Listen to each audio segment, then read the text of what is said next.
এরপর বললেন ওয়াইলাস সামাই কাইফা রুফিআত, ওরা কি আকাশের দিকে তাকায় না কিভাবে খুঁটি ছাড়া আকাশকে আমি বানিয়েছি। আপনারা যখন বিমানে চড়েন তখন কি শুধু ভিডিও করতে থাকেন নাকি, মেঘের ভিডিও, আকাশের ভিডিও? তখন তাকাবেন আকাশের দিকে, সুবহানাল্লাহ, কিভাবে আল্লাহ আকাশকে তৈরি করেছেন। ওয়ালাকাদ যায়্যানা সামাআদ দুনিয়া বিজিনাতিল কাওয়াকিব, আল্লাহ বলেন এই প্রথম আকাশটাকে আমি তারা দিয়ে সুশোভিত করেছি, বিশাল বিশাল তারা। এই যে আমরা সূর্য দেখি, এটা একটা তারা, পৃথিবীর চেয়ে 13 লক্ষ গুণ বড় এই সূর্য।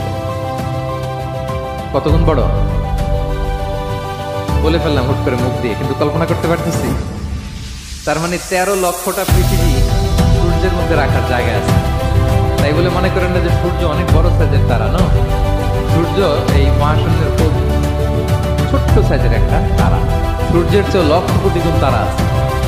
যে সূর্য পৃথিবীর চেয়ে 13 লক্ষ গুণ বড়, সূর্যের চেয়ে কোটি গুণ